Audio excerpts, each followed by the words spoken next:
Dear viewers, আপনারা একটা পেঁপে গাছ দেখছেন। এই পেঁপে গাছটা আমি লাগিয়েছি আনুমানিক 3 থেকে 3.5 মাস হবে। এটা একটি ছোট ক্যারেটে লাগানো, আপনারা হয়তো লক্ষ্য করছেন। একটা ফলের ক্যারেটে লাগিয়েছি। মাশাআল্লাহ 3.5 মাসেই আপনারা গাছের হয়তো উচ্চতা 1.5 ফুট বা 1 হাতের পর থেকেই মাশাআল্লাহ এখানে ফুল আসছে। আপনারা দেখুন। এবং এটাতে আমি লাগিয়েছি, এখানে নিচে বেশিরভাগ অংশেই ছিল সবজির খোসা, উপরে হালকা একটা মাটি দিয়েছি এবং ধীরে ধীরে পরবর্তীতে আমি সেটা মাটির পরিমাণটাও ধীরে ধীরে বৃদ্ধি করেছি।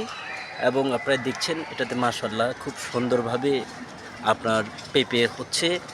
এটা হয়তো হাইব্রিড প্রজাতির হতে পারে, আমি চারাটা পেয়েছি পরে, এটাকে আমি লাগিয়েছি। এখন সেটাতে আপনার সুন্দরভাবে শাখা প্রশাখা না সরি ফুল, বিভিন্ন ফুল আসছে এবং আরও ইনশাল্লাহ ফুল থেকে আশা করি ইনশাল্লাহ ফল হবে। তাই আপনারা সবাই এরকম চাইলে ছোট্ট পরিসরে আপনারা ক্যারেট বা যে কোনো একটা ড্রামে অথবা রঙের ড্রামে আপনারা পেঁপে চাষ করতে পারেন। আশা করি ইনশাল্লাহ আপনারাও পেঁপে পাবেন। সবাই ভালো থাকবেন, বেশি বেশি করে সুযোগ পেলে গাছ লাগাবেন। ধন্যবাদ সবাইকে।